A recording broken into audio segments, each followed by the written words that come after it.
inilah sunnahku. Siapa yang menghidupkan sunnahku, maka dia mendapatkan pahala 100 syahid ya. Hadis ini diriwayatkan dalam beberapa versi.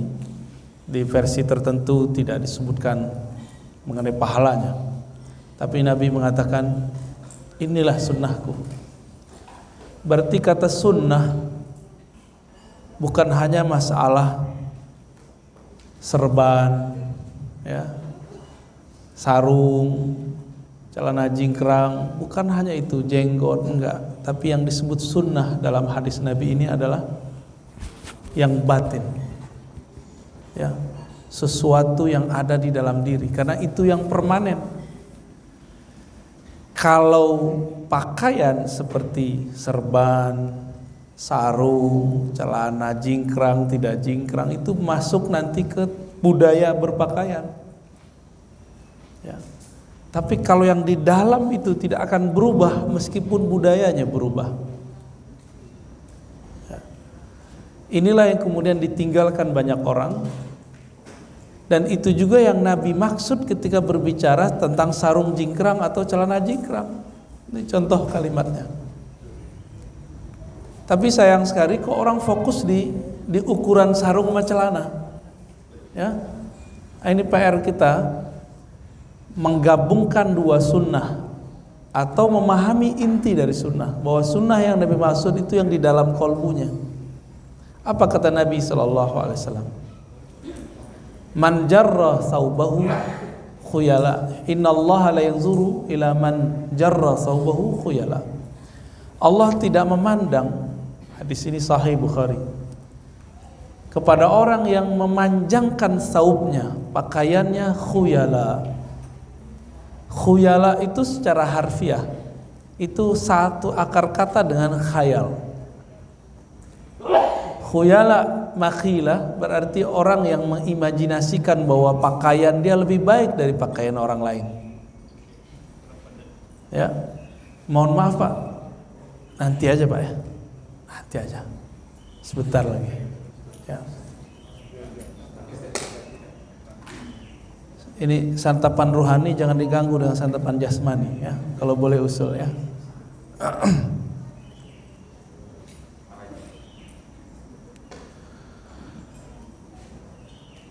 Imam Nawawi mengatakan al-ibarat aqwatul qulub. Kalam-kalam itu makanannya ruhani, makanan kolbu. Itu kalau diganggu sama fisik bisa nggak fokus Pak. Mohon maaf ya. Kalau Bapak nggak ridho saya berhenti nih. Tahir. Hadis yang baru kita baca. Apa yang hadis baru kita baca? Allah tidak memandang kepada orang yang memanjangkan pakaiannya khuyala. Apa arti khuyala? Dia berkhayal pakaian dia mengimajinasikan pakaian dia lebih baik dari pakaian orang lain. Gitu. Jadi fokusnya di mana? Di kata khuyalanya. Tapi sekarang orang fokusnya beda. Fokusnya di ukuran sarung sama celana. Tapi kita lihat yang mengamalkan itu nggak pakai sarung, padahal hadisnya nyebutin sarung. Man jarra izarahu atau saubahu. Jadi Nabi ini sahibul izar. Nabi ini suka pakai sarung, Pak. Cuma sekarang orang Arab kan gabung gamis atas sama bawahnya jadi baju ustadz tuh. Coba apa ini? Jadi Nabi itu pakai begini, terus biasanya ditambah jubah bagian luar. Ya, di beberapa majelis saya suka pakai begitu. Takutnya kalau di majelis ini pernah kaget saya begitu Pak, dikira saya Habib nanti. Enggak, itu sunnahnya begitu. Jadi kalau khutbah saya biasa pakai. Khutbah kita pakai biasanya yang jubah luar. Di dalam sama begini, pakai baju koko, pakai sarung. Ya, yang belum saya pakai sekarang itu serban, ya, belum pantas. Ya, nanti ada saatnya kita pakai serban, tapi sekarang belum. Sekarang ngikutin dulu modelnya. Nah, kembali yang tadi. Fokus orang sekarang apa? di celana jingkrang, padahal hadisnya nggak menyebutkan celana. Nabi nggak pernah pakai celana panjang, Pak. Nabi perang aja pakai sarung perang, ada khusus sarung perang. Ya, tapi boleh nggak saya pakai celana jingkrang? Ya boleh, nggak ada masalah. Orang Korea aja jingkrang. Ya, masalahnya yang jingkrang celana menyalahkan orang pakai sarung, padahal yang sunnah pakai sarung. Terus apa lagi? Yang tidak boleh itu khuyala. Apa arti khuyala? Merasa menghayalkan, membayangkan dirinya lebih baik dari orang. Baru pakaian itu. Khuyala itu fi mazahiril libas. Khuyala itu merasa lebih baik pada pakaian luar. Apalagi antum kita ini merasa lebih baik secara batin. Merasa lebih baik secara ilmu. Merasa lebih baik secara derajat. Itu kibr namanya. Kibria. Kalau tadi khuyala. Jadi apa perbedaan khuyala, sombong, dengan kibria, sombong juga. Kibria ini sombong ilmu, sombong derajat, sombong sok suci. Kalau khuyala merasa pakaian zahirnya lebih baik. Maka khuyala itu ada 3. Isbal itu ada 3. Fil imamah, serban yang berlebihan. Wa fil qamis, pada baju yang berlebihan. Wa fil izar, dan pada sarung. Begitu hadisnya nyebutin 3 ya. Mendengar kalam begini, Sayyidina Abu Bakar radhiyallahu taala anhu berkata kepada Nabi, "Wahai Rasulullah," hadis Bukhari ini. Hadis nomor 2 pada bab pakaian. Bapak kalau punya Sahih Bukhari buka tuh. Hadis nomor 2 di bab pakaian. Apa kata Abu Bakar? "Wahai Rasulullah, aku jika sarungku tidak aku tarik, maka dia pasti melorot ke bawah, pasti menutupi mata kaki." Apa kata Nabi? "Lasta mimman sana'a dzalika khuyala."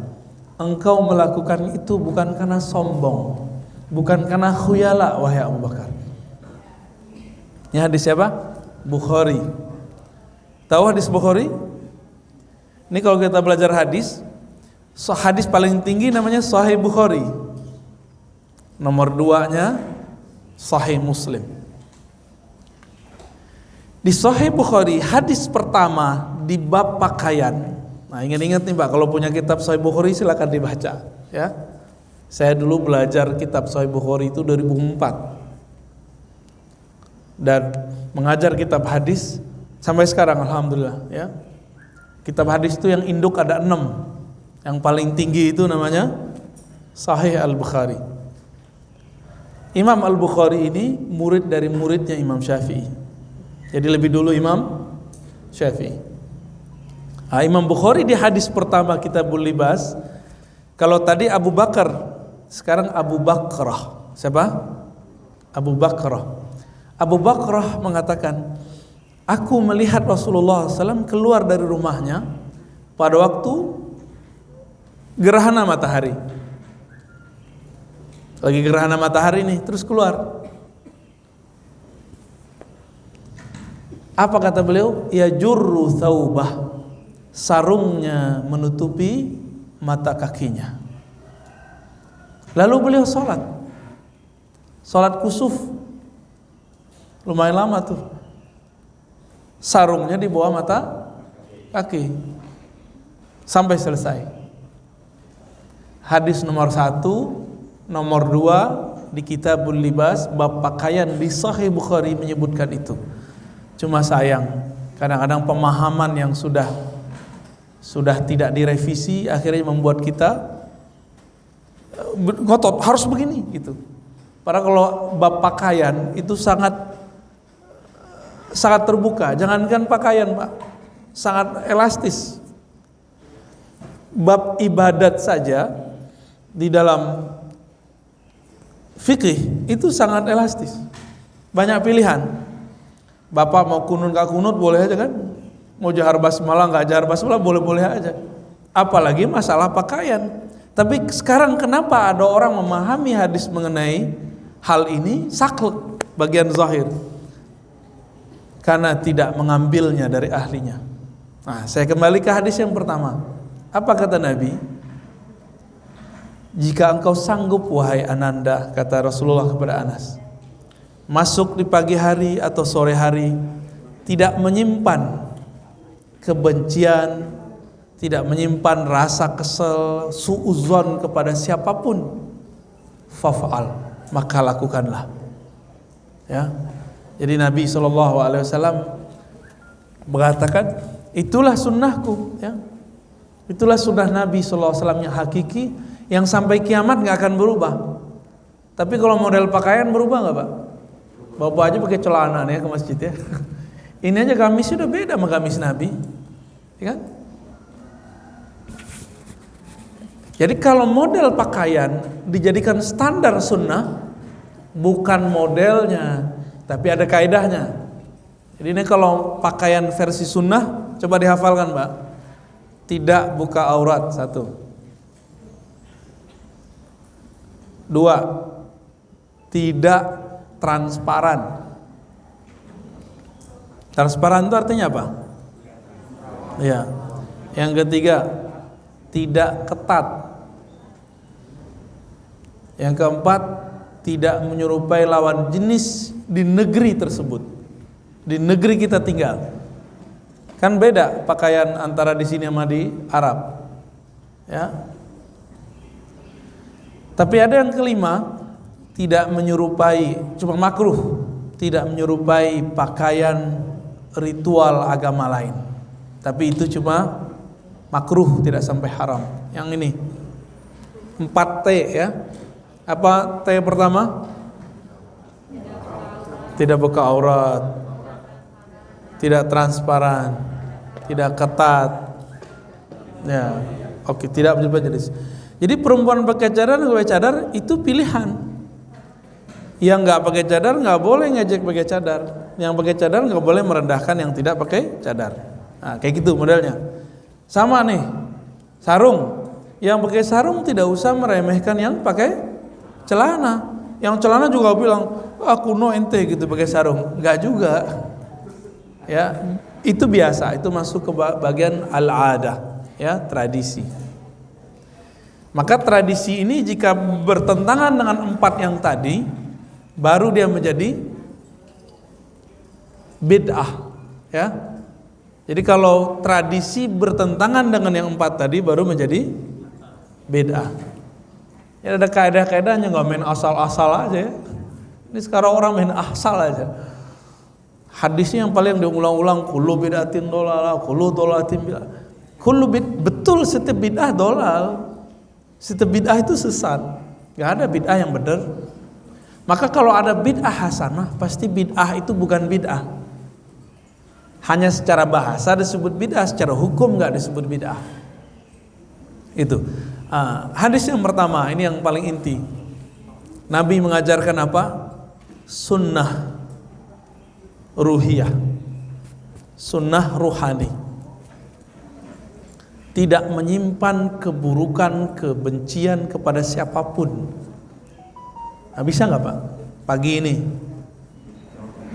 panitia nggak kesel sama aneh kan? Suruh Bapak mau minum tadi nggak kesel kan? Ya udah Pak, airnya dikeluarin Pak. Silakan. Pada minum-minum silakan. Jangan ngambek Pak. Ya silakan pada minum ya. Habis pada haus ya. Silakan. Allahumma shalli wa sallim barik ala sayyidina Muhammad wa ala alihi wasallam.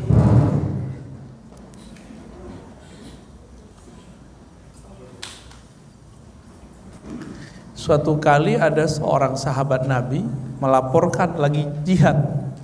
Hadis Bukhari juga. Lagi jihad nih. Bahwa lagi perang, ada seseorang yang kalau ngelawan musuh itu semangatnya bukan main. Tapi Nabi mengatakan finnar, dia masuk neraka. Dia bakal masuk neraka. Itu perang pagi. Sampai siang Nabi dikabarin lagi, wahai Rasulullah, dia banyak melawan orang kafir. Nabi merenung kembali, enggak, dia masuk neraka. Padahal dia jihad, Pak. Dia jihad, ya, enggak ada apa-apanya usaha kita sekarang. Sampai tengah siang, sore udah lewat, dikabarin lagi ke Nabi, wahai Rasulullah, ini orang udah banyak bunuh orang kafir. Apa kata Nabi? Finnar, masuk neraka, titik udah. Jadi ternyata Nabi diperjalankan sampai ke masa depan dan Nabi dikasih tahu siapa aja umat yang ahli surga, ahli neraka. Jadi Nabi itu udah ngerti, Pak. Ini ahli surga, ahli neraka itu udah ngerti beliau. Karena beliau diberitahu. Bukan beliaunya yang tahu, tapi diberi tahu. Ini perbedaannya. Kalau kita kan nggak dikasih tahu, ya, sok tahu ya. Ya. Lalu pada malam hari, ya, itu biasa udah selesai perang, udah menang Nabi. Yang berdarah-darah, yang luka-luka itu kan pada tepar. Dia juga tepar, nyandar di salah satu batu lah ya. Haus begitulah ya. Kalau dia nggak bilang sakit. Di saat dia ngomong begitu, dia nggak tahan merasakan sakitnya. Di pinggangnya masih ada pisau kecil, ya. Biasanya kalau pejuang-pejuang dulu itu ada pedang. Pedang itu berat-berat loh, Pak, nggak kayak pedang anak-anak itu. Pedang itu lebih panjang dari ini kalau pedang aslinya itu, ya. Bapak sebagian besar saya lihat umurnya udah nggak cukup kalau berjuang akhir zaman. Udah sekarang Bapak doain kita yang muda-muda aja lah, ya. Itu nanti begitu, Pak. Nanti perangnya perang manual semua. Sekarang kan masih proxy war, ya, masih perang opini, perang lewat itulah ya. Nanti perangnya Amerika sama Rusia aja udah beda perangnya kan. Amerika mau nembakin nuklir, Rusia matiin mesin yang bisa nembakin nuklir. Jadi mereka udah buat begitu. Cina juga sama. Nanti ada saat-saat semuanya nggak bisa bergerak. Kembali lagi kepada perang yang asli. Orang kemudian cari pedang lagi. Pedang tuh gede-gede, panjang. Ya segini saya lah pedang itu. Dari sini sampai sini. Pedangnya udah nggak dipakai. Di pinggangnya ada pisau, ya, pedang kecil. Nggak tahan, sakit badannya. Dia tahu bagaimana di bagian mana saja titik-titik cepat mati. Jadi dia bisa membunuh orang cepat karena dia menusuknya langsung ke tempat yang berbahaya. Maka banyak orang-orang kafir mati sama dia. Ya jawara lah ya. Orang nembak mana, nyabet mana, dia nusuknya bagian yang tepat. Ya, cukup sekali tusuk kena. Maka dia tahu bagian di sini. Dia ambil pisau, dia katakan saya tidak tahan. Dia tusuk jantungnya. Muncrat darah, dalam hitungan detik mati. Sahabat yang tadi ngelapor, Rasulullah dia pejuang, dia banyak bunuh orang kafir. Bengong, bener juga ya kata Nabi ya. Gak percaya dia apa kata Nabi. Kenapa orang itu seperti itu? Karena kolbunya tidak menyimpan rasa kasih sayang. Di kolbunya ada kebencian. Orang kafir itu bukan untuk dibenci, Pak. Ini beda konsep kita ya. Ada orang Kristen di tetangga kita, emang mau kita benci? Emang dia terlahir, Bapak terlahir sebagai Muslim kehendak Bapak? Emang dia terlahir sebagai Kristen kehendak dia? Kan enggak. Terus gimana? Kita nggak boleh berbangga dengan Islam keturunan kita. Kita bersyukur, maka sahabat tuh nggak ada yang belagu satupun. Sahabat tuh kalau ngumpul-ngumpul, apa kata mereka? Wahai sahabat-sahabatku, mari kita bersyukur atas iman yang Allah berikan kepada kita, yang mana iman ini tidak diberikan kepada saudara-saudara kita. Jadi mereka ini orang-orang muhajirin, cuma beda saudara, satunya beriman, satunya tidak. Maka mereka mengatakan, Alhamdulillahillazi hadana lihaza wa ma kunna linahtadiya laula an hadanallah. Ini Bapak mungkin gak sepakat kali sama saya. Kita gak boleh benci orang kafir, Pak. Gak boleh sama sekali. Apalagi cuma benci beda NU, Muhammadiyah, Salafi, Jemaah Tabligh, Sufi, nggak boleh. Terus mereka benci kita, Pak. Ya mereka benci kita, urusan dia. Kita nggak boleh membalas kebencian dengan kebencian, keburukan dengan keburukan.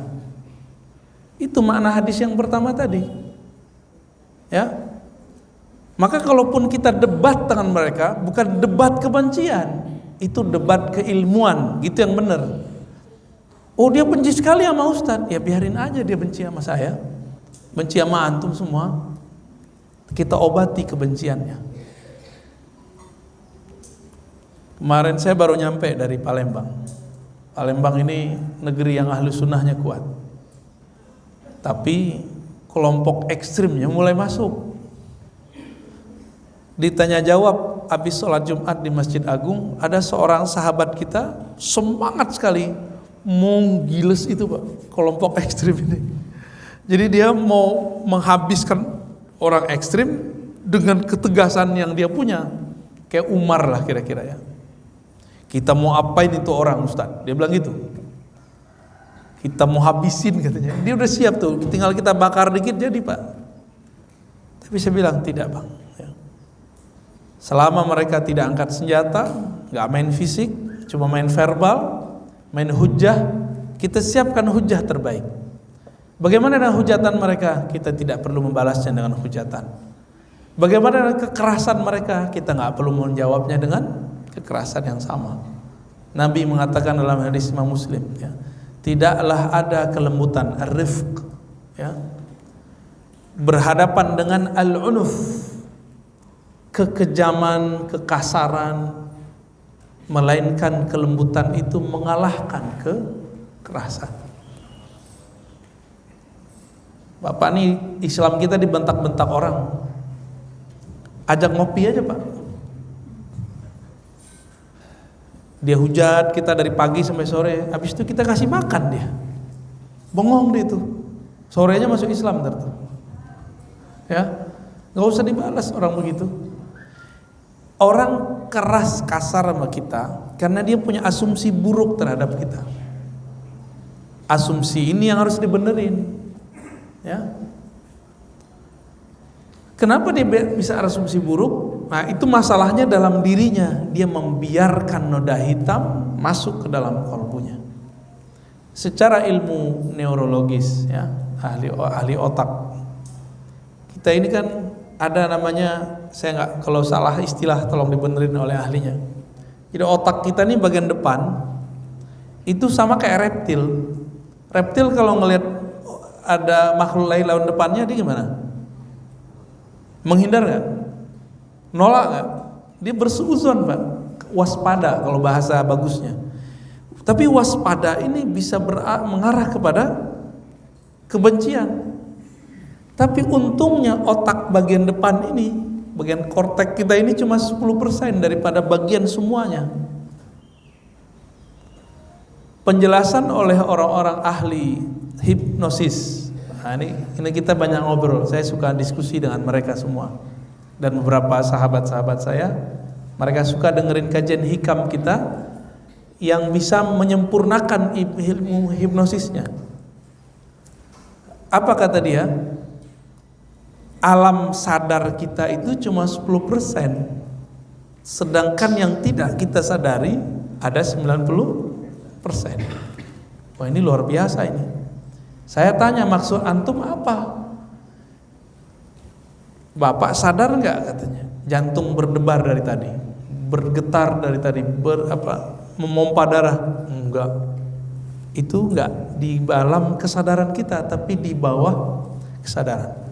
Dari tadi Bapak Ibu ini matanya berkedip, nafasnya keluar masuk, sadar nggak?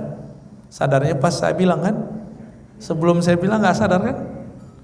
Ketika saya berbicara atau ustadz berbicara atau khotib berbicara yang masuk ke dalam hati kita, tiba-tiba kita ngangguk tanpa disadari, benar nggak? Ada rambut di kepala, tumbuh dengan kesadaran kita atau di luar kesadaran? Di bawah kendali kita atau di luar kendali? Kuku, rambut, kulit, semuanya bergerak begitu saja dan bukan kita yang mengaturnya. Inilah yang disebut dengan alam bawah sadar versi kelompok teman-teman hipnosis, yang ilmunya dipadukan dengan ilmu-ilmu neurologis ya. Bagaimana dalam agama Islam? Allah mengatakan hatinya manusia di antara jari-jarinya Allah. Tapi ini jangan dibayangkan jari-jari begini ya, ini hanya Allah yang tahu maksudnya jari itu apa. Tapi kalau saya sebut jari, kita taruh barang di jari kita, gampang nggak ngaturnya? Gampang ngaturnya, Pak. Maksudnya alam bawah sadar yang ada di kolbu itu bukan kita yang mengendalikannya, tapi Allah yang mengendalikannya. Itu maksudnya, ya. Lalu tugas kita apa? Tugas kita tidak membiarkan yang negatif masuk. Hanya itu tugas kita, Pak. Kalau ada yang masuk, kita keluarkan kembali. Mengeluarkan kembali namanya taubat dan istighfar. Taubat dan istighfar itu, kalau bahasa kawan-kawan yang tadi hipnosis disebut forgiveness. Apa arti forgiveness itu? Ya, memaafkan. Memaafkan diri berarti minta maaf kepada yang punya diri. Siapa yang punya diri kita? Allah. Coba lihat Nabi Adam. Masih ingat Nabi Adam ketika turun ke bumi? Nyalahin setan, nyalahin iblis, atau nyalahin siapa? Nyalahin diri sendiri. Nah, ini saya ulang-ulang di mana-mana supaya ilmu iblis terpinggirkan, Pak. Karena ilmu iblis sekarang mulai dipakai oleh ustadz-ustadz. Kalau ada kesalahan dia salahkan orang. Indonesia ini walaupun saya tidak pro amat sama pemerintah, tapi saya mendoakan selalu pemerintah ini. Karena lama-lama kita mikir jangan-jangan negeri ini jelek karena kita nggak pernah mendoakannya. Jangan-jangan Bapak mungkin coblosannya beda sama saya. Tapi yang saya coblos sekarang jadi menteri, Pak. Tapi akhir saya mikir, ya Rob, mereka aja biasa, kenapa saya nggak biasa? Apa yang salah di hati? Ternyata hati kita yang susah. Ada di suatu provinsi dulu mau bikin tol, anti demo. Oh ini nanti menghabiskan kita. Ini giliran tolnya jadi, mereka yang selfie duluan. Dan lupa dia siapa yang bikin. Emang begitu manusia ya. Jadi ternyata kalau pakai kolbu, kita itu terbebas, Pak. Ada jarak antara kita dan politik praktis, sehingga kebencian politik gak masuk ke kolbu. Bisa gak begitu? Dulu Muhammad Nasir, Muhammad Hatta, Soekarno itu kan mereka orang-orang seperti itu. Di forum debat kayak orang mau bunuh-bunuhan, selesai udah berdekap. Ternyata salaman itu penting. Ada orang udah musuhan puluhan tahun, salaman hilang, Pak. Hilang semua kebenciannya. Kita kurang salaman ya, apalagi selama Covid kan. Ya. Kalau bagi saya salaman itu energi. Kalau bagi Bapak salaman mindahin virus. Itu perbedaan orang beragama pakai batinnya dengan orang yang beragama pakai rohyunya. Kalau beragama pakai pikiran, kita akan menentangkan antara penemuan-penemuan sekarang dengan agama. Enggak. Alhamdulillah kemarin kita di sana cipika-cipiki salam semua. Alhamdulillah sehat-sehat aja. Ada yang lebih tua dari Bapak. Ya, ada ulama tua di Palembang datang, Pak. Nggak pernah turun gunung kata orang sana. Tapi alhamdulillah pas kita datang kita disambut oleh beliau. Sejarawan kritis. Mau mendengarkan bocah kayak saya ini. Ya kita bersyukur kepada Allah Subhanahu wa taala. Kita minta doanya. Jadi saya kalau ketemu orang-orang senior ini, saya minta doanya. Bukan malah menceramai, Pak. Kita mau naik, kita minta izin dulu sama mereka ya. Taib. Jadi sunnah yang sekarang sudah mulai mati adalah sunnah ruhani. Sunnah membuang, kalau bahasa kawan kita di luar, energi negatif dari dalam diri. Apa itu? Berprasangka kepada orang, benci kepada orang. Ya. Nah, dua ini nih. Kalau dua ini tidak dihilangkan, maka muncullah nanti hasad, iri, dengki. Dan penyakit yang paling berpengaruh kepada fisik manusia itu iri. Ya, Bapak iri itu ngefek langsung ke badan. Mulai sesak napas dia ya. Mulai jantungan tuh hati-hati. Nyesek aja bawaannya. Jantungnya berdebar gak jelas. Kenapa? Karena suudzon kepada Allah. Jadi orang iri itu dia bukan sedang iri kepada makhluk, tapi dia sedang kurang ajar kepada Allah. Kenapa? Allah itu kalau ngirim rezeki bisa ketuker nggak Pak? Ibu, ya Pak, bisa ketuker nggak jodohnya? Gimana Bu? Nggak bakal ketuker. Maka walaupun, mohon maaf, orang udah membangun hubungan percintaan 7 tahun, 8 tahun, kalau nggak takdir nggak jadi. Maka jangan galau-galau amat mau pacaran, nggak usah pacaran ya. Kalau serius istikharah, musyawarah, jadi. Kalau nanti di tengah jalan terjadi apa-apa ya kita serahkan kepada Allah. Bisa diperbaiki, perbaiki. Banyak kok orang nggak pernah membangun hubungan sebelum pernikahan jadi, ya. Yang udah bertahun-tahun nggak jadi, ya. Kenapa? Karena rezeki jodoh nggak pernah ketukar. Apalagi ini kita duduk begini nih, rezeki minum Bapak nggak akan kehalang oleh saya Pak, walaupun saya tadi larang. Emang takdirnya 5:30 baru turun. Kondisiin dulu kolbunya biar nyaman dulu baru kita kasih minum ya. Jangan langsung Pak ya, nanti kalau perlu begitu terus ya. Kalau perlu mohon maaf, ini kan majelis ilmu bukan majelis minum-minum. Jika ada panitia mau nyebar minuman, minta izin, maaf Pak Ustadz boleh kami izin? Pasti saya izinin, cuma kan antum gak minta izin.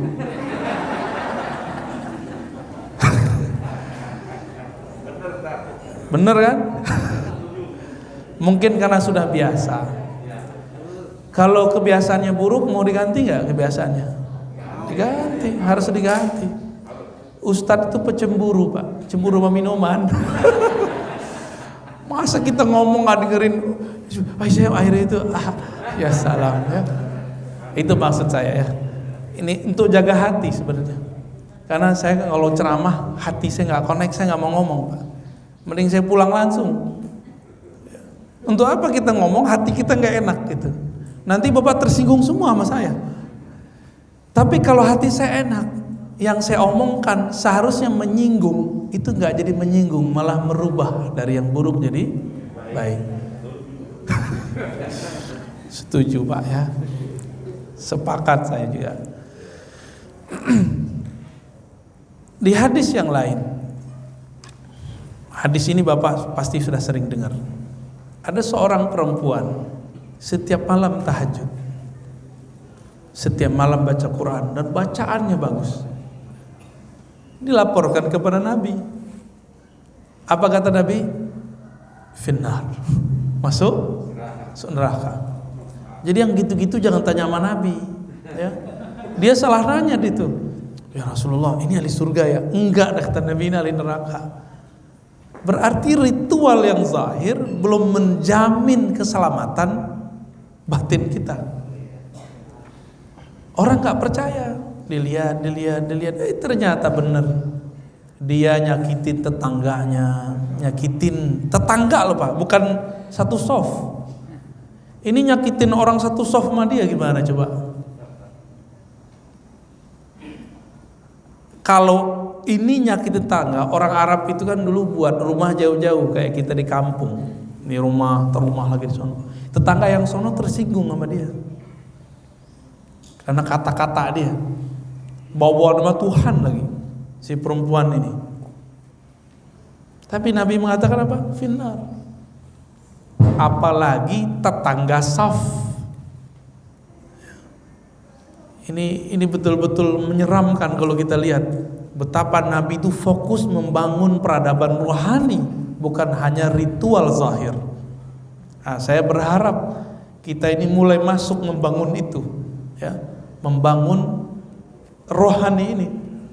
Coba mulai Pak pagi ini Bapak ingat-ingat semua orang yang kita benci. Coba diingat-ingat sekarang.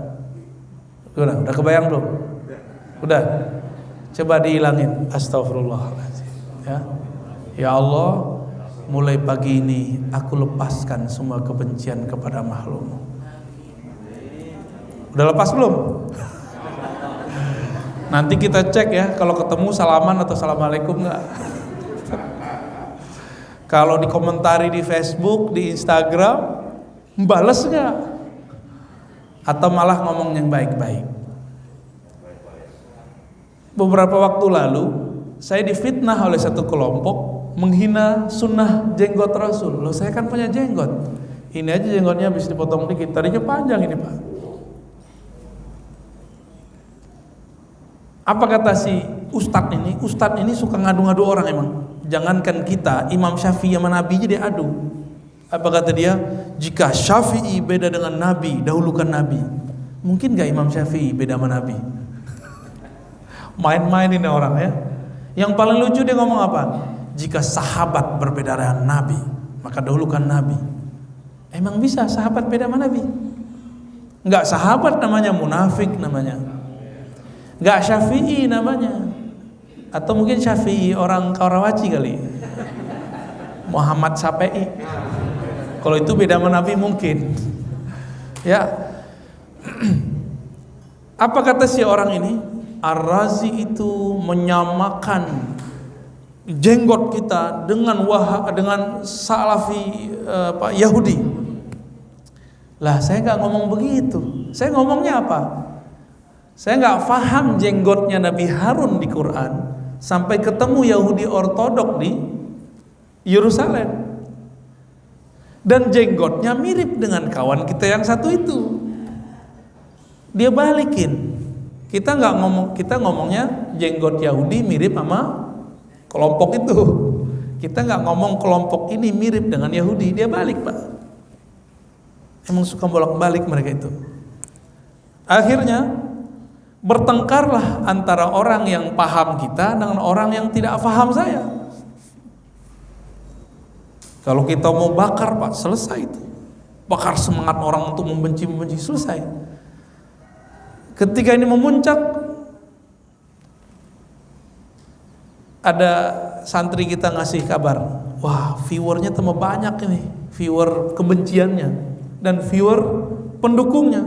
Bukan saya girang Pak, malah saya khawatir nanti malah perang mulut. Akhirnya malam-malam habis maghrib saya zikir. Biasa ada namanya al-wirdul asas, zikir pokok, zikir inti. Istighfar 100, subhanallah 100, alhamdulillah 100, 100. Ujung ditutup dengan ya latif. Di saat saya baca ya latif, yang maha lembut, yang maha halus, Allah subhanahu wa ta'ala. Allah itu ilhamin Pak di kalbu saya. Aku saja lembut, masa engkau tidak lembut? Aku menciptakan hambaku, tapi mereka menyekutukanku. Gitu ngomongnya. Begitu ilham yang masuk. Aku memberi hambaku rezeki, tapi mereka tidak memujiku. Mereka malah menuduhku. Allah ini kok tega amat ngirim pandemi. Malah gitu kan makhluk sekarang. Padahal dikasih kesehatannya sudah bertahun-tahun, pandemi baru 2 tahun. Saya teruskan baca ya latif, ya latif. Terus apa yang saya harus lakukan? Dalam hati kita berdialog diri dengan diri. Dengan berkah nama Allah ya latif, Nur Asma ini berkata, maafkanlah mereka, minta maaf walaupun mereka salah, ya, salah faham. Tapi kan ente juga sebabnya. Oh iya ya, saya juga sebabnya. Jadi ingat ilmu Nabi Adam.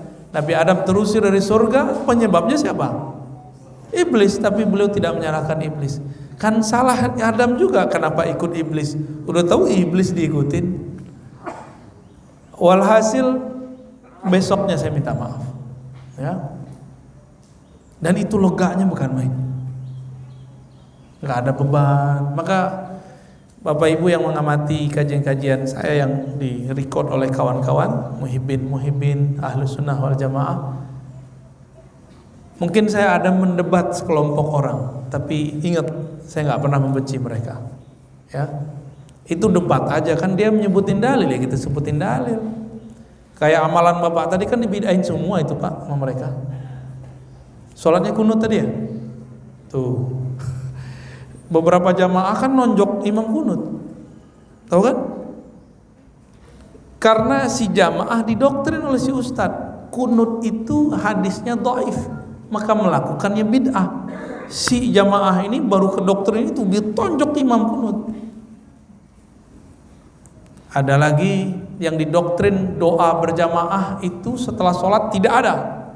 Yang penting tidak ada. Kita udah jelasin dalilnya, pokoknya tidak ada. Wah, kalau udah ngomong begitu kita nggak bisa ngomong lagi pak. Pokoknya. Jadi dalilnya dia apa? Pokoknya. Gimana mau ngelawan orang begitu? Bisa nggak? Nggak bisa pak. Benerlah Allah mengatakan fa'arid anil jahilin, berpalinglah dari orang jahil. Bener kan tuh?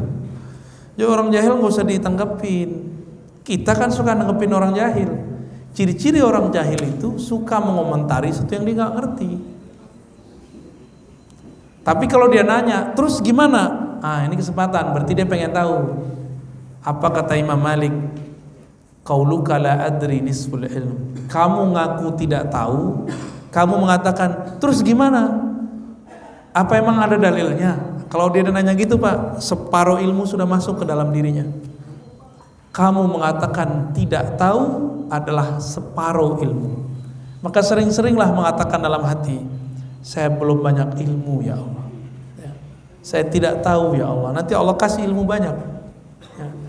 Ujian saya ini berat pak. Biasanya ceramain orang kan.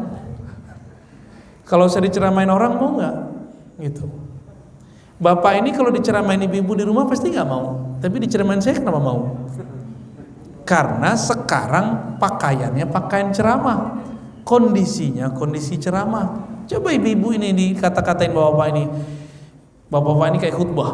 Alhamdulillah, ibu-ibunya langsung bilang sadaqallahul azim. Gak cocok juga. Jadi bapak ini suami, ayah, jangan pakai pakaian guru. Yang guru saya pak, atau si ustadz di sini. Maka si ustadz itu saat dia dipakaikan pakaian guru kepadanya, dia baru ngomong menggurui. Kalau pulang saya pun nggak boleh menggurui istri saya. Anak saya nggak boleh gurui pak. Caranya ada tuh kalau sama anak tuh contoh. Ini aja saya berangkat dimarah-marahin pak, ngajar-ngajar mulu bi, katanya. Kapan sama akunya kan? Aduh miris juga saya dengar begitu pak.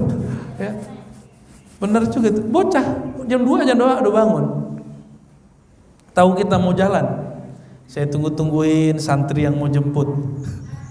Gak datang pak sampai jam 4. Terpaksalah ilmu ngebut kita datang ya. Ustadz ngebut pantas gak pak? Pantas-pantas aja kalau pepet ya. Taib. Inti kajian kita pagi ini saya hanya ingin memantik kebeningan hati kita semua, terutama hati kita, hati saya sendiri ya. Kalau kita ingin menjadi umat Muhammad yang diakui secara rohani, bukan hanya secara zahir, maka mulailah lawan dari kebencian apa? Sayang, rahmah. Inilah inti daripada ruhnya Nabi. Nabi itu kata Allah, rahmatan lil alamin. Engkau itu hanyalah rahmat. Di depannya pakai wama.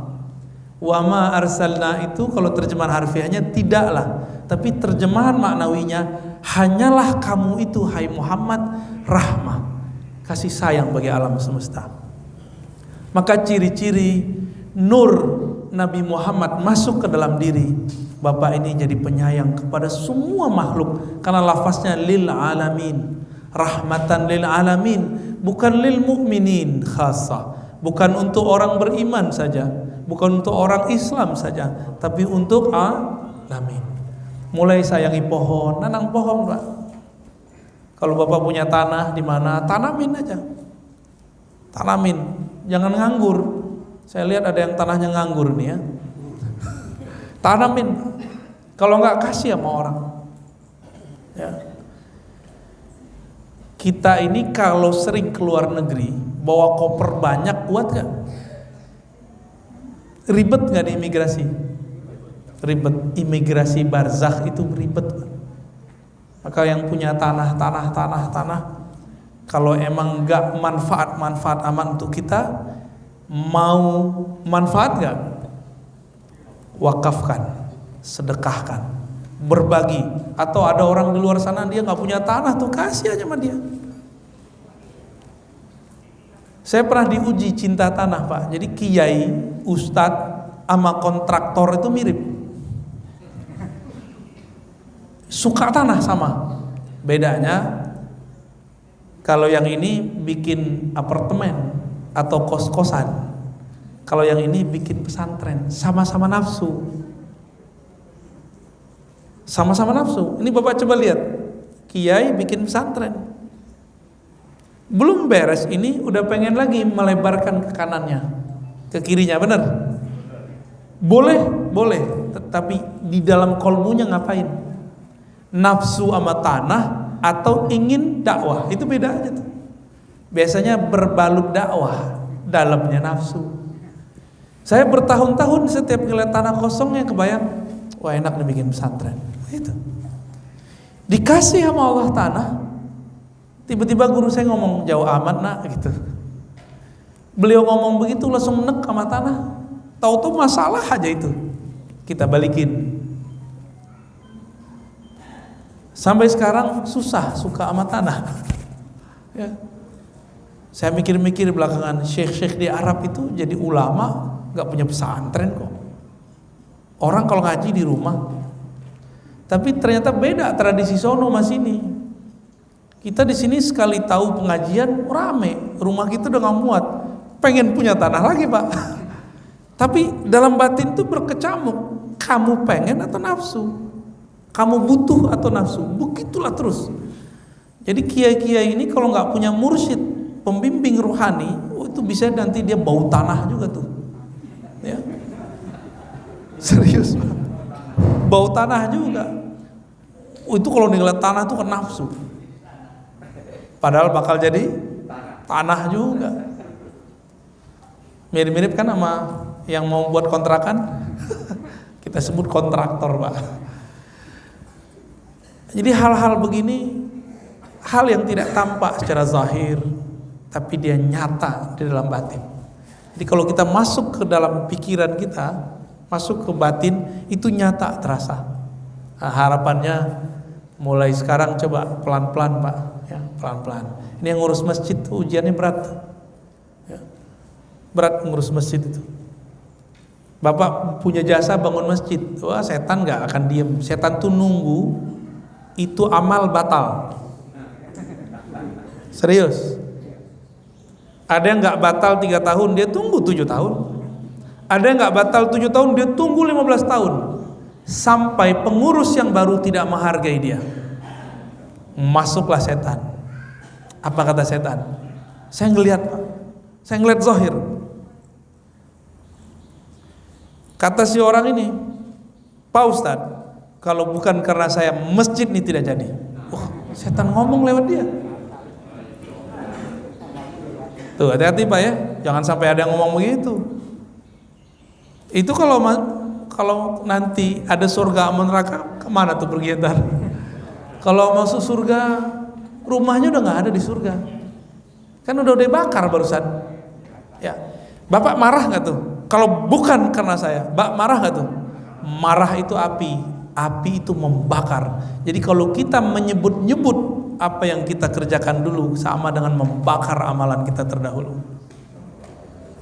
Bapak ngurus masjid nih, yang namanya mengurus masjid bikin kita kurus Pak. Ya. Bener, serius. Mengurus masjid itu bikin harus siap-siap makan hati. Urus musola. Apalagi kalau masjidnya banyak komunitas. Kalau masjidnya satu komplek itu lebih mudah. Tapi kalau banyak komunitas susah sekali. maunya banyak, tapi keputusan kan cuma satu. Nah, Bapak tersinggung nggak sama orang begitu? Tersinggung nggak usah jadi pengurus, jadi kurus aja Pak. Ya. Terus gimana? Harus siap dibenci, harus siap disayang. Pasti ada yang sayang sama kita kan? Ya. Jangan gamang kalau kita dibenci, jangan girang kalau dicinta. Sederhana aja rumus-rumusannya. Karena riya itu dua. Nah, ini penutup kajian kita. Riya, apa arti riya? Beda Pak. Riya itu dari kata ra'a, memandang, dipandang. Beramal karena ingin dipandang. Apa bedanya dengan sombong? Sombong itu ingin dianggap, diri kita pengen dianggap. Jadi sombong itu mainnya ke ego, riya itu ke amal, karya. Bisa bedain? Beda-beda tipis nggak? Beda tipis. Riya itu terbagi dua. Harap pujian orang karena mereka melihat.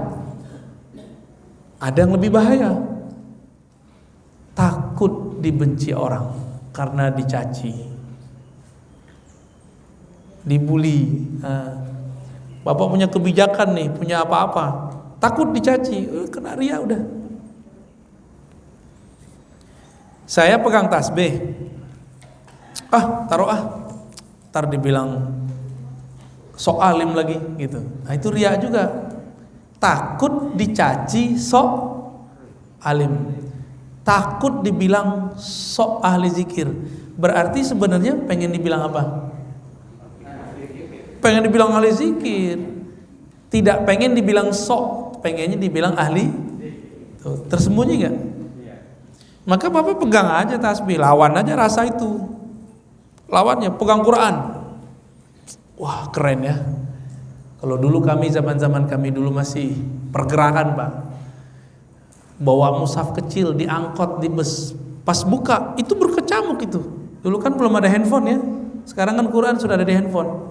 Berkecamuk dalam hati, biar kelihatan ma'ahwat di belakang gitu. Tapi muncul lagi, taruh mushafmu biar kelihatan ikhlas. Wah itu keluar masuk tuh mushaf. Masuk keluar lagi. Kita kalau ngelihat ada orang begitu, itu setan lagi mainin dia. Tapi batin dia ngelawan. Tergantung kekuatan dalam kolbunya. Kolbunya berserah kepada Allah, Allah selamatkan. Jika tidak, dia kebawa oleh setan. Akhirnya saya dulu masukin mushaf ke dalam tas supaya disebut ikhlas. Kenalah kita ya. Karena saya ngalamin itu dan itu nyata sekali. Jadi setan itu ngomong tuh nyata walaupun gak kelihatan. Karena nyata itu ada nyata di lidah, rasa. Ada nyata di pandangan, terlihat fisiknya. Ada nyata di telinga, terdengar suaranya. Ada nyata di pikiran, jelas teori-teorinya. Ada nyata di hati, jelas terasa cinta dan bencinya. Nah itu nyata, maka disebut aduwwum mubin. Setan itu musuh paling nyata. Bisikannya jelas Pak. Bapak keluar, ada orang begini, ngapain tuh? Ya, dalam hati berkecamuk gak? Kasih enggak. Yang bilang kasih itu yang nur tadi. Yang bilang enggak, itu narnya. Paling juga dipakai buat makan gak jelas. Minum narkoba, minum tua narkobaan gitu. Kalau yang agak serem dikit, itu rumahnya udah gede itu. Bener gak? Terus Bapak bisa lawan. Ini coba lihat triknya setan nih. Lawan, akhirnya kita kasih juga. Kita kasih nih ya. Dia pakai jurus berikut. Apa jurus berikutnya? Ih keren ente gitu. Dermawan amat sih. Jelas itu Pak, Bapak rasakan sendiri jelas. Itu bukan dari dalam diri kita, tapi dari di luar. Karena diri ini terdiri dari zahir dan batin. Dia batin, maka dia berbicara lewat batin kita. Ya, keren amat gitu. Waduh, orang dermawan nih. Ada rasa-rasa begitu nggak? Itu setan nungguin semua. Jadi mereka ini punya tentara-tentara, ada pion, ada kapten, Pak, ada kolonel. Kolonel nih untuk calon-calon wali nih, ya. Kalau dia lolos jadi wali, jenderalnya dikirim. Itulah kejadian pada Barsisa. Barsisa itu yang dikirim langsung iblis yang punya anak, anaknya itu nomor 2 paling sakti lah di alam semesta. Ya Barsisa itu kan muridnya, ini kayak gini nih datang, udah nggak muat masjid. Dia suruh, udah kamu duduk di atas. Di atas apa? Di atas kepala orang, Pak. Cuma 1-2 jengkal di atas. Dan itu berderet. Yang datang tidak hanya manusia, yang datang juga jin. Jadi dia cukup tiup, gitu doh. Pada naik semua. Barsisa 200-500 tahun beribadah, tapi dia kena oleh batinnya, ya. Maka jangan tertipu oleh zikir-zikir yang bikin sakti, ya. Karena di atas orang sakti ada yang lebih sakti. 7.000 tahun nggak ada kan kita yang beramal segitu. Alam ini satu putarannya 7.000 tahun bumi ini. Sedangkan iblis beribadah di langit sampai ke surga diizinkan Allah, memimpin ibadah malaikat di surga 80.000 tahun seperti dikisahkan oleh Imam At-Tabari. Berapa tahun? 80.000 tahun. Ada yang zikirnya sebanyak itu, ada yang sholatnya selama itu. Maka kalau hitung-hitung zikir sama sholat, kalah kita sama iblis, ya. Jadi jangan lawan setan dengan ibadah. Lawan setan cuma dengan satu hal, ikhlas. Lawan setan itu cuma ikhlas. Ikhlas itu mengembalikan, melepaskan semuanya kepada Allah Subhanahu wa ta'ala. Udah jam 6, Pak. Lewat berapa tuh? Lewat 7 ya? Gimana? Udah? Hah? Loh, main terus-terus. Kalau saya terusin sampai jam 10 kabur juga tak. Ada pertanyaan sampai di situ, silakan. 2 pertanyaan lah cukup ya. 1 bapak, 1 ibu. Ada bapak? Ya, silakan Pak. Pertanyaan orang disebutkan bahwa mereka orang beriman dan Yahudi, Nasrani, namun mereka percaya pada beriman dan percaya akhir. Oke. Kebaikan. Pertanyaan sendiri adalah mengapa Allah memberikan wahyu kepada anak yang terakhir, yang artinya mereka itu sebenarnya agama berbuat kedua. Oke. Tidak dipercaya. Baik. Yang paling paham Al-Quran kita apa? Nabi Muhammad. Nabi Muhammad Sallallahu Alaihi Wasallam, ya. Ayatnya innal ladzina amanu wal ladzina hadu wan nasara was sabiin, ya. Man amana billahi wal yaumil akhir wa amila salihan fala khaufun alaihim wala hum yahzanun. Atau ada lagi falahum ajruhum. Ada beberapa versi di Al-Maidah, ya. Sesungguhnya orang-orang yang beriman, itu terjemahan kita, terjemahannya harus diulang. Amanu itu past tense, telah beriman. Sesungguhnya orang-orang yang dulu pernah beriman, gitu maksudnya. Wallazina hadu, dan dulu dia Yahudi. Hadu past tense, dulu dia Yahudi. Dan dulu dia Nasrani, ya. Lalu man amana di situ ada kata tersirat, lalu dia beriman. Ada summa di situ atau pakai fa tapi tersirat. Lalu dia beriman kepada Allah dan hari akhir dan beramal soleh. Maka tiada bagi mereka pahala dan tidak ada kesedihan dan ketakutan bagi mereka. Fala khauf, tidak ada ketakutan dan kesedihan. Ayat ini yang paling paham Nabi, bukan kita. Dalam hadis Imam Muslim, Nabi mengatakan, tidaklah seseorang dari Yahudi atau Nasrani bisa masuk surga kecuali dia ittibai, mengikuti aku. Jangan dibayangkan ajaran Nabi Musa, Nabi Isa itu bertentangan dengan ajaran Nabi Muhammad. Ya. Ajaran Nabi Musa, Nabi Isa itu sama dengan ajaran Nabi Muhammad.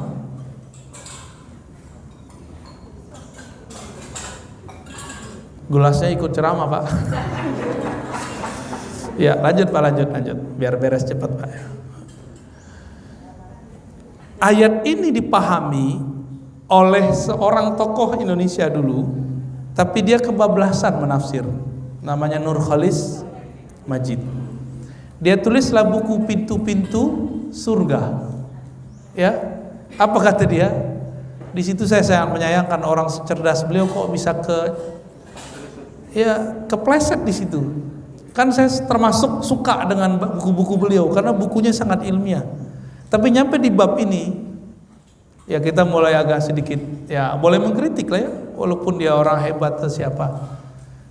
Kata dia nanti di surga Yahudi, Nasrani, orang Islam itu beda-beda kamar doang. Kayak udah pernah ke surga aja. Ngomong sesuatu yang gaib kita nggak ngerti, disebut rajman bil gaib, dan itu nggak boleh. Ya, nggak boleh itu. Maka saya yang dulu pengagum, saya dari SMA dulu saya khusus agama dulu, itu bacaan saya Nurcholish Madjid. Tapi nyampe di buku itu, ya kita kritik juga. Jadi kita nggak ambil semua, kita juga nggak tolak semua. Kenapa? Yang dimaksud di ayat itu sudah dijelaskan oleh Nabi, bahwa umat terdahulu harus beriman versi ala Nabi. Karena Nabi Muhammad imannya dengan Nabi Isa, Nabi Musa sama, perbedaannya cuma syariat. Bahkan lebih sempurna. Kalau ada buku, ini ilustrasi gampang, gak usah pakai dalil dulu. Buku direvisi, revisi 1, revisi 2, revisi 3. Bapak pakai yang mana, Pak? Yang terakhir. Ajaran para nabi terdahulu sudah direvisi, yang kita ambil hasil revisi terakhir, gitu, ya. Jadi ayat yang tadi tidak berbicara pembenaran semua agama, justru ayat itu menyatukan bahwa agama itu semua ajarannya mesti 3 aja: iman kepada Allah, hari akhir, amal soleh. Itu inti ajaran semua agama, mulai dari zaman Nabi Adam sampai akhir zaman nanti. Adapun rukun iman itu penjelasan daripada siapa yang percaya kepada Allah dan hari akhir. Lalu rukun Islam beramal soleh. Ya, itu dia. Jadi bukan tidak benar kalau ada yang meyakini kita nih bareng-bareng, kalau gitu saya berhenti Pak Islam sekarang, ya. Kita bareng-bareng sama agama lain di sana. Ya sudah, ngapain kita sholat? Mumpung ini hari apa nih? Hari Sabtu ya, bukan hari Minggu. Ke gereja aja kita, Pak. Ya. Dulu kan tawaran-tawaran begitu sudah datang ke Nabi. Muhammad, ya sudah, ente bawa Tuhan ente, Allah. Tapi giliran nanti hari penyembahan kami, ente ikut kami. Nanti giliran nyembah Allah, kami ikut ente. Kan sudah begitu. Pluralisme. Pluralisme itu ada 2, Pak. Pluralisme budaya, berbangsa, nasionalis itu boleh. Tapi kalau pluralisme keagamaan dalam artian semua agama benar, itu tidak boleh. Orang jangankan agama, mazhab beda aja nggak mau dibilang sama-sama benar kok. Sekarang mau bilang semua agama benar, hipokrit namanya. Maka sekelas Pak Quraisy nggak sepakat dengan itu. Quraisy Shihab, jangankan beda agama, kata Pak Quraisy Shihab, beda mazhab aja nggak dianjurin nikah, karena nggak mungkin orang beda faham bisa bertahan di rumah, kecuali salah satunya menghilangkan karakter intinya. Kita ketemu ada orang beda agama nikah, pasti yang salah satu korban, agamanya hilang. Pasti udah begitu. Bapak pahamnya nih, satu NU Muhammadiyah, ya, pasti salah satu kalah. Contoh saya loh Pak ya, istri saya kan NU, saya orang Padang Pak. Padang kan enggak NU, enggak Muhammadiyah, tapi dekat ke Muhammadiyah. Cuma saya punya tradisi mazhab Syafi'i. Tapi Syafi'iyah saya lebih lebih santai daripada NU atau tarbiyah Islamiyah, lebih santai. Saya mendapatkan di kalam pengikut Imam Syafi'i dan ada riwayat ke atas sahabat Nabi bahwa sentuhan suami istri nggak batal. Tapi Bapak jangan ikut ya. Istri saya NU Pak, gimana cara? Jadi kalau dia habis wudu, saya sentuh dia ulang wudu lagi. Repot gak? Sampai 3 kali, yaudah ikut kamu aja deh katanya. Pernah kita kerjain gitu. Akhirnya dia ngikut kita. Atau saya kadang ikut dia. Itu beda faham, apalagi beda fikrah, apalagi beda ideologi. Ya? Apa beda lagi? Beda agama, ya salam ya. Dulu kan ada yang mau buat siapa namanya? Anand Krishna. Ya benar. Tapi dia sama diri sendiri nggak beres kan? Dia mau nyatuin agama-agama, tapi dirinya sendiri dia nggak beres. Mau nyatuin agama, dirinya sendiri nggak beres. Ya. Menggejolak syahwat dalam dirinya dia nggak bisa beresin. Mau nyatuin agama. Ya. Jadi ayat tadi bukan ayat pembenaran semua agama sama. Enggak, bagi saya agama itu cuma satu, agama Allah. Yang lain itu agama buatan selain Allah, udah sederhana gitu. Ya. Tapi Bapak jangan GR juga. Pemahaman kita terhadap agama itu bukanlah agama Allah. Bisa paham? Bapak punya pemahaman tentang Al-Quran? Pemahaman Bapak bisa beda nggak sama saya? Padahal Bapak lebih tua dari saya loh Pak. Kok bisa? Ngajinya lamaan mana? Jadi ada orang ngomong ke saya, kamu belum lahir saya sudah Islam. Saya tanya, terus urusannya apa Pak? Bapak masih kerja, saya sudah hafal. Kalau hitung-hitungan kasar begitu. Tapi kita nggak mau ngomong begitu. Kebenaran itu bukan dengan cara umur. Kebenaran itu ketika mengembalikan si kebenaran ini kepada yang maha benar. Maka tolong ingat satu lafaz dari saya. Agama yang kita yakini ini benar. Kita merasa benar, tapi tidak merasa paling benar. Bisa? Kita merasa benar. Merasa benar gak? Kalau enggak ngapain kita ibadah ya kan? Tapi tidak merasa paling benar. Karena ini kita yakini benar, maka kita jalanin.